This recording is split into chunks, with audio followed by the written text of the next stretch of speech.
Alright, so I just rolled into Brussels Midi train station. First time in Belgium, so what better way to kick it off than taking a look at the city of Brussels. Let's get at it. You will find the city of Brussels to be absolutely packed with things to do and see. From statues and fountains to places of historical significance, it is actually hard to determine which direction to go first.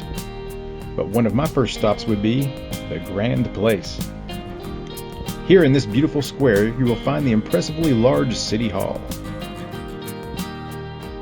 The decorative buildings that surround this square once housed the many guilds that operated in the area. Look closely enough and you may find this interesting statue tucked away in a corner. It is of a man who is considered to be the town's hero. During the mid-1300s, this brave citizen led the attack on occupying forces that had seized the city. It is believed that touching this statue's arm will ensure one's return to Brussels. While walking around town, you may also want to participate in a bit of a scavenger hunt and search for the full collection of urinating statues. You can start here with one of the most famous statues around, Manneken Pis. Just a few blocks away, you may find his sister, Jeanneke Pis. And yes, they even have a dog. So what's up with all these urinating statues? Well, as you can see, this is somewhat of a beer town. And after enough time here, I totally sympathized with their struggle. Alright, so I just had a nice Belgian ale at Le Bistro, and check out what is right across the street here.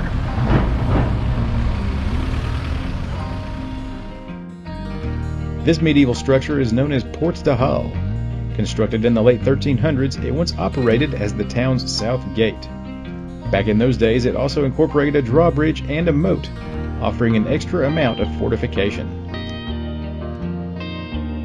But hey, let's not forget about the food here in Brussels. Croquettes are a very popular menu item, and frites are served with almost anything. But one of my favorite dishes was the mussels. Of course, Belgian chocolates are a must, but there is one more tasty treat that is often associated with Belgium. So I finally did it. Here it is, the Belgian waffle. Alright, so I got settled in here in Brussels. Been walking around checking things out. I haven't been doing just Brussels though. I took the opportunity to do some day trips out to Bruges, Ghent, and Dinant. I'll have videos up of those pretty soon, so be sure you check those out as well. And you'll even see me take a trip over into the country of Luxembourg, so stick around. Okay, so I just took a walk beneath the streets surrounding the Grand Palace of Brussels. It's the city's archaeological site. The original walls and the foundations all down below there date back to like the 12th century. So I'm going to have a video all alone of just that, so watch for that link. I'll give it to you in just a bit.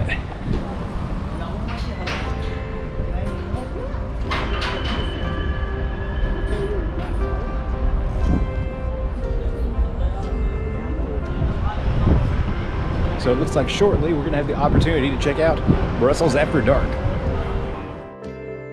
Whether day or night, there is a seemingly infinite number of things to do here in Brussels. But I recommend taking some day trips out to the smaller towns, such as Bruges and Ghent. There, you will be able to fully experience true Belgian culture. Until next time, goodbye from Brussels.